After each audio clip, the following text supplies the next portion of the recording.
जय हिंद साथियों, स्वागत है आप सभी का हमारे यूट्यूब चैनल अड्डा 730 स्टडी में।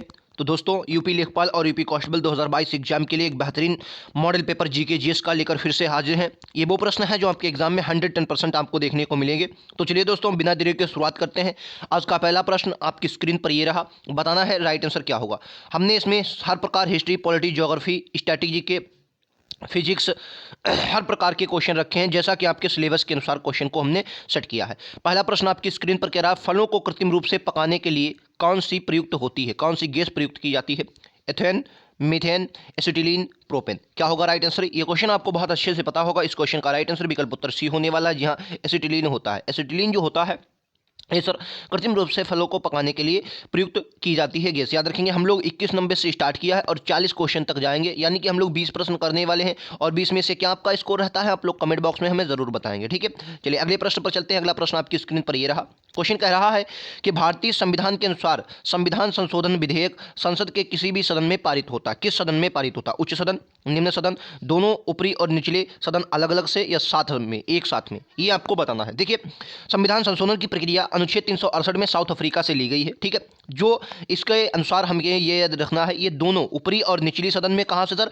अलग अलग से। ये बात बहुत अच्छे से याद रखनी। कैसे सर? अलग अलग से पास होता है, इसलिए विकल्प उत्तर सी इस क्वेश्चन का होने वाला है। अच्छा प्रश्न है, आपके एग्जाम में 110% आपको देखने को मिलेगा।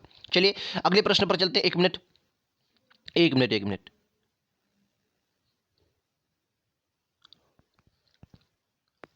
एक मिनट चलिए अगला प्रश्न, क्वेश्चन नंबर 3 मान लीजिए आप। जब दूध को प्रबल ढंग से माथा जाता है, जब दूध जो होता है इसको प्रबल ढंग से माथा जाता है, तो उसमें से क्रीम किस कारण से अलग होती है? अपकेंद्रीय बल, अभिकेंद्रीय बल, घर्षण बल, गुरुत्व बल। बताइए राइट आंसर क्या होगा।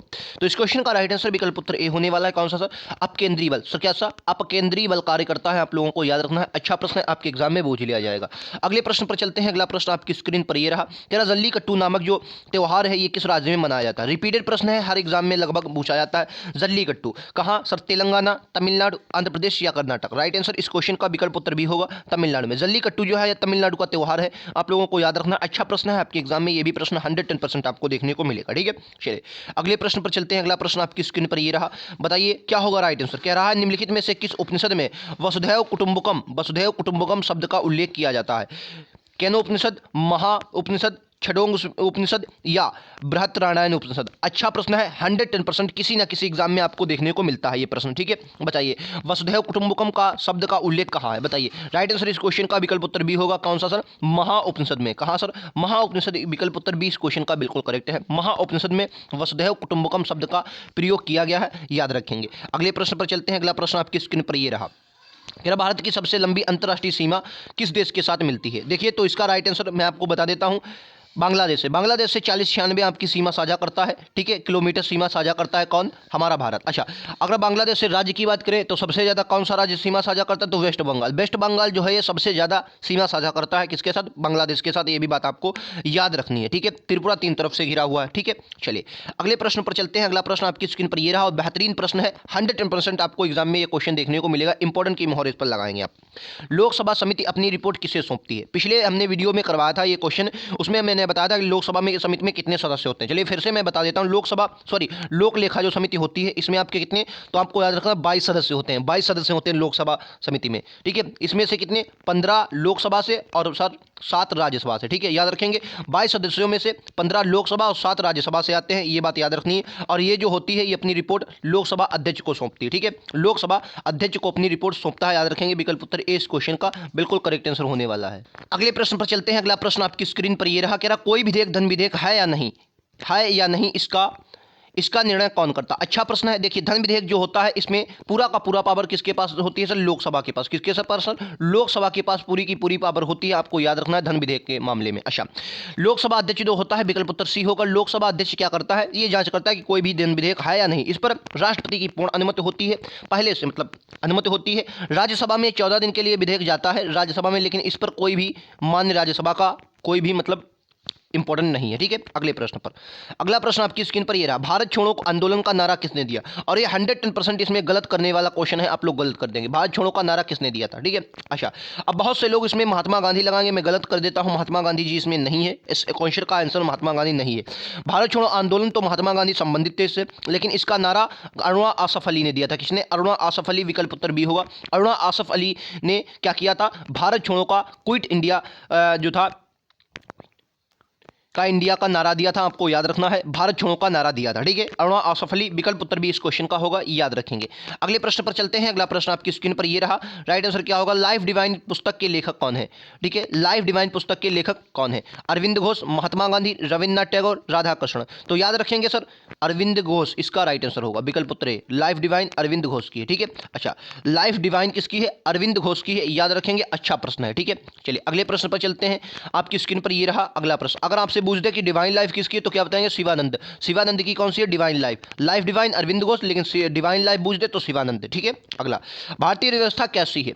भारतीय अर्थव्यवस्था सर कैसी है, बताइए, अच्छा प्रश्न है। भारतीय अर्थव्यवस्था कैसी है? तो आपको याद रखना, मिश्रित अर्थव्यवस्था के अपने यहाँ प्रावधान होता है। 3 प्रकार की व्यवस्थाएं होती हैं, पूंजीवादी और समाजवादी और मिश्रित अर्थव्यवस्था। अपने यहाँ मिश्रित अर्थव्यवस्था का प्रावधान है, ठीक है।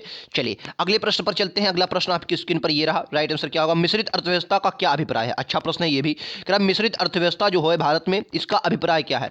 अमीर और गरीब का सहअस्तित्व, सरकारी और निजी क्षेत्र का सहअस्तित्व, अर्थव्यवस्था में कृषि उद्योग दोनों का बढ़ावा देना, छोटे और बड़े उद्योगों का सहअस्तित्व। राइट आंसर इसको राइट आंसर बी होगा, यानी कि सरकारी एवं निजी क्षेत्र का सहअस्तित्व। क्या होता है सर मिश्रित अर्थव्यवस्था? देखिए मैं सिंपल भाषा में बता देता हूं।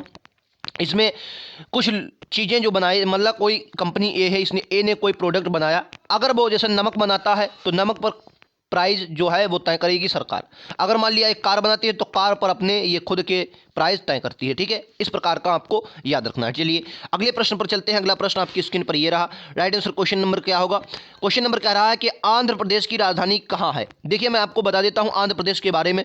1953 में इसका गठन होता है आंध्र प्रदेश का, ठीक है। अच्छा, कमेंट बॉक्स में बताना है कि 1953 में जब आंध्र प्रदेश बना तब इसकी राजधानी क्या थी, ठीक है। वर्तमान में इसकी राजधानी अमरावती है, याद रखेंगे, आंध्र प्रदेश की। अच्छा, मैं आपको बता देता हूँ सर, कुरनूर क्या थी?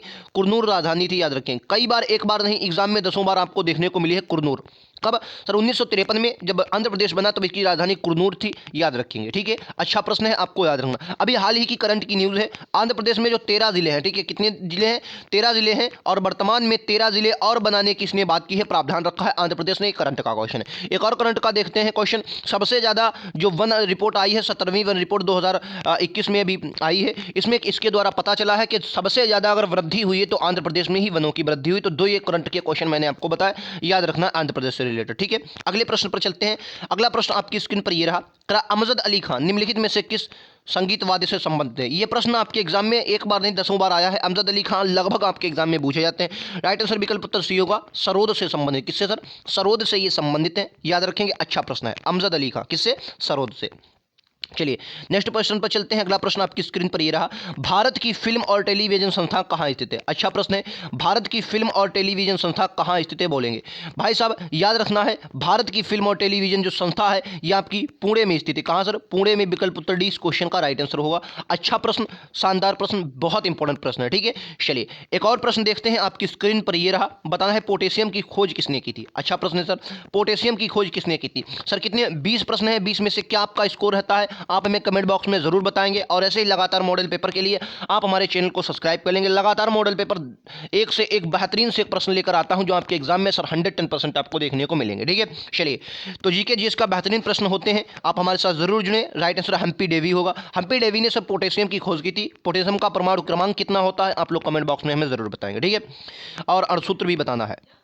तो हम्फ्री डेवी इसका राइट आंसर होगा, विकल्प उत्तर ए इस क्वेश्चन का बिल्कुल करेक्ट आंसर है।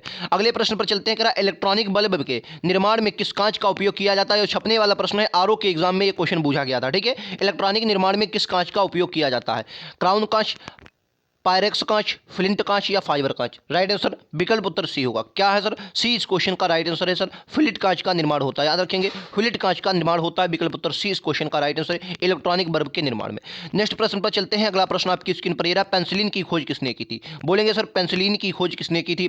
तो अलेक्जेंडर फ्लेमिंग। किसने सर? अलेक्जेंडर फ्लेमिंग ने पेंसिलिन की खोज की थी। याद रखेंगे, बेहतरीन प्रश्न है, कई बार आपके एग्जाम में ये प्रश्न आया है। ठीक है, चलिए एक और प्रश्न देखते हैं। एक और प्रश्न ये रहा आपकी स्क्रीन पर, लास्ट के दो प्रश्न बचे हैं। क्या निम्नलिखित में से किस सिख गुरु ने गुरुमुखी लिपि का प्रारंभ किया थी? गुरुमुखी लिपि प्रारंभ की थी। अच्छा प्रश्न है, गुरुमुखी लिपि प्रारंभ की थी, पीसीएस 2017 का प्रश्न है। और मैं आपको बता दूं, सबसे ज्यादा पूछा जाने वाला प्रश्न, 5वें नंबर के गुरु कौन थे? 5वें गुरु कौन थे? कमेंट बॉक्स में भैया बताना है। सबसे ज्यादा पूछा जाने वाला प्रश्न है, 5वें गुरु कौन थे? ठीक है, 5वें गुरु और 10वें गुरु, ये दोनों बहुत एग्जाम में आते हैं। सीधा पूछ लिएगा आपका एग्जामिनर कि बताइए 5वें गुरु कौन थे, 10वें सिख गुरु कौन थे? ठीक है, अच्छा, गुरु अंगद इसका बिल्कुल करेक्ट आंसर होगा। विकल्प डी, जिन्होंने गुरुमुखी लिपि का प्रारंभ की थी।